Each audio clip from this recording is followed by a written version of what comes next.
Apakah sudah selesai? Sudah selesai. Kali ini aku mau nyuruh ada perwakilan dari kalian yang nyebutin apa sih hikikomori menurut kalian tuh? Tanisa berdiri boleh. Apa ya itu ya? Hikikomori itu kayak apa ya? Pengetahuan saya tuh kayak apa mungkin? Kayak berdiam diri gitu, introvert mungkin. Kalau menurut saya sama? Saya Iya, dia sendiri. Hikikomori adalah fenomena isolasi sosial di Jepang sesuai dengan judul PT. Terima kasih. Oke, terima kasih. Oke, karena udah pada nulis ya. Nih kalau kita langsung masuk aja ke materinya. Nah, di sini itu kan kalian bisa lihat ya, introduction. Hikikomori itu adalah kondisi ketika seseorang memilih untuk menarik diri dari masyarakat atau mengisolasi diri di kamar atau rumah selama minimal 6 bulan dan memiliki interaksi sosial yang sangat terbatas. Fenomena ini paling banyak terjadi di Jepang, tetapi ini juga muncul di beberapa negara.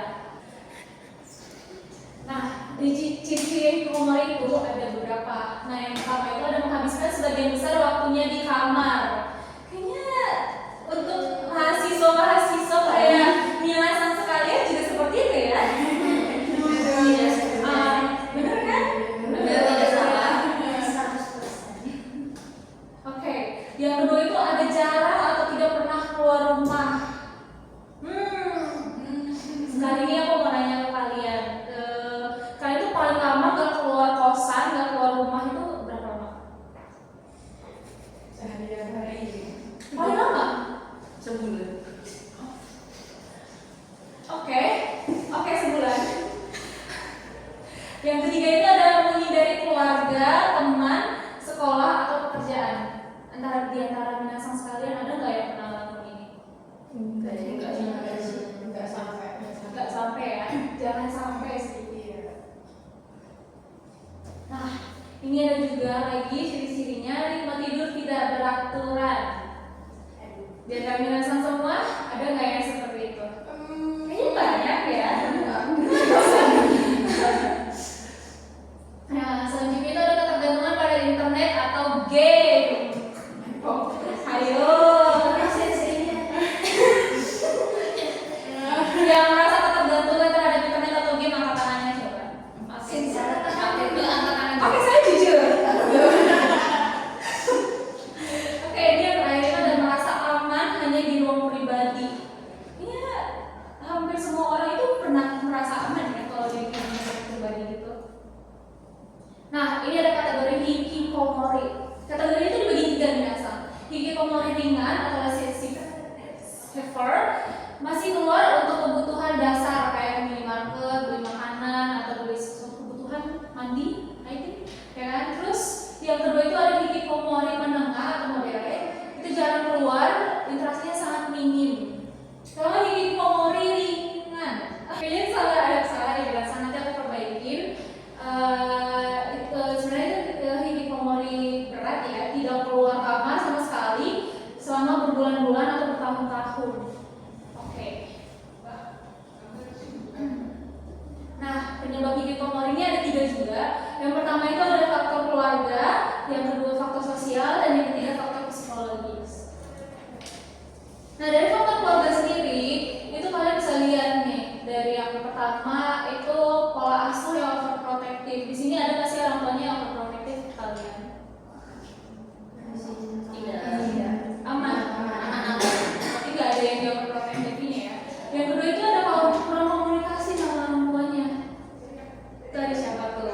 Coba minasang yang merasa.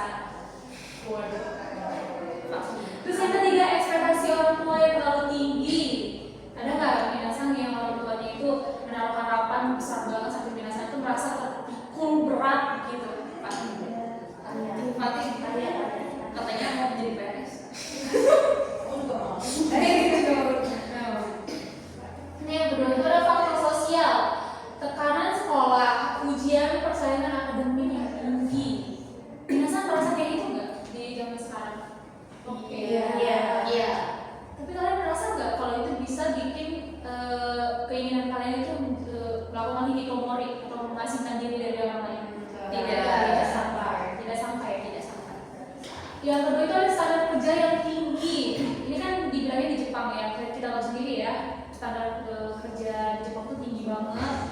sampai pelan dikit aja kayaknya kena scores gitu kan. Nah yang ketiga itu ada bullying, ijime. Kalian di sini ada nggak sih yang pernah dibully? Ini ketawa-ketawa doang. Pernah atau enggak? Itu yang ketawa, ayo masa sih? Ya, yang ketawa ini ngebully atau dibully? Oke. Terus yang terakhir ya ada faktor psikologis, depresi. Minata pernah depresi nggak sih? Pernah merasa depresi? Tidak. Kalian pernah sih?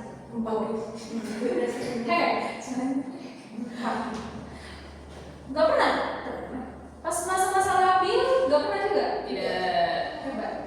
Terus yang kedua itu ada kecemasan sosial, social anxiety ya, kayak nggak bisa bersosialisasi, takut bersosialisasi. Ada dari antara penjelasan merasa seperti itu? Riba? Oh, kenapa riba? Aman. Oke. Trauma masa kecil. Kayaknya trauma semua orang punya ya. Punya ya. Nah, dampak hikikomori. Yang pertama ini ada dampak kepada individunya dulu ya, yang minasang. Yang pertama itu ada kesepian ekstrim. Kalau hikikomori hidup sendiri buat orang kesepian, kalian merasa gitu nggak? Tidak sih. Enggak. Kalau misalnya kalian lagi sendiri berlama-lama gitu, atau kalian malah nyaman hidup sendiri di kosan, tidak berinteraksi dengan orang lain, keluarga, Sangat nyaman. generasi sekarang ya, anak zaman now. Yang kedua ada penurunan kemampuan sosial. Sepertinya saya juga merasakan ini sih ya. Minasa ada merasa seperti itu? Iya. Introvert ya. Ada risiko depresi, gangguan kecemasan. Apakah Minasa merasa seperti itu juga? Nah, dampak hikikomori kali ini kepada keluarga. Beban ekonomi. Kayaknya tanpa hikikomori juga kita semua beban keluarga ya sebenarnya. Sampai sekarang ya. Nah, betul. Kita masih hidup sama keluarga kita, diberi duit gitu kan. Terus yang kedua itu ada konflik keluarga. Iya sih, berhubungan juga karena tanpa interaksi ke orang tua, tanpa komunikasi ke orang tua pasti bisa bikin konflik keluarga. Yang ketiga tuh rasa malu atau stigma sosial. Bisa sih ya, apalagi di Indonesia yang tetangganya itu mostly biasanya kita bilang julid lah ya kan. Kalau anaknya tiba-tiba bilang itu anaknya ngapain di sana tuh, gitu-gitu. Nah ini dampaknya yang mulai terhadap masyarakat. Beban ekonomi sama aja ya, beban ekonomi negara biasanya kayak gitu. Sama bertambahnya jumlah net not in education, employment atau training. Ya lesnya pengangguran gitu. Dia nggak melakukan apa-apa, nggak bersekolah, nggak punya ilmu, nggak bekerja, tidak berlatih apapun. Jadi ya jadi beban negara aja. Cara mengatasi hikikomori ini ada dua ya caranya, pendekatan pemerintah atau lembaga sama pendekatan individu. Di pendekatan pemerintah atau lembaga itu kayak program reintegration, pelatihan kerja untuk mengatasi hikikomori, konseling keluarga. Terus yang pendekatan individu itu ada 4, terapi psikologi, kemampuan kelompok dukungan, perlahan yang ketiga membangun rutinitas keluar rumah, yang keempat latihan keterampilan sosial. Nah, kita sampai ke penghujung materi kita nih Minasa. Jadi kesimpulannya ini, aku mau deh Minasa yang baca. Fatimah, silakan. Hikikomori bukan sekedar malas atau antisosial, tetapi fenomena kompleks yang melibatkan tekanan budaya, psikologis, dan sosial. Diperlukan pendekatan lembut, dukungan keluarga, dan bantuan profesional untuk membantu mereka kembali ke masyarakat. Nah, sejauh ini nih tentang hikikomori, Minasa udah paham gak sih tentang hikikomori itu apa aja, gimana? Paham ya. Kalau menurut kalian tentang hikikomori itu apa sih yang paling menarik untuk dibahas? Ngumpulin sampah. Ngumpulin sampah. Oh, yang tadi sampah setiap hari dia, yang tadi di gambar. Oh,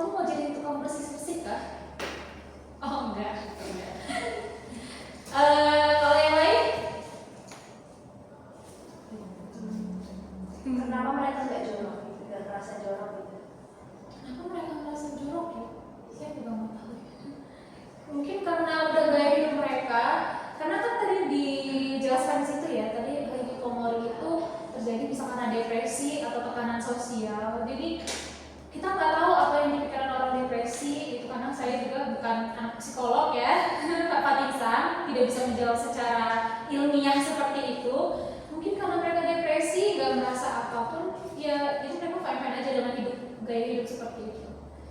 Ada lagi?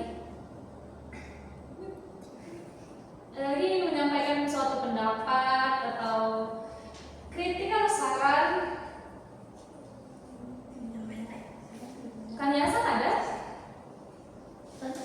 Kayak kenapa ya orang tua atau mungkin orang-orang dekat itu kayak gak punya kesadaran untuk mendekati hikikomori itu gitu, kayak nggak merasa kasihan gitu dengan kehidupan yang seperti itu.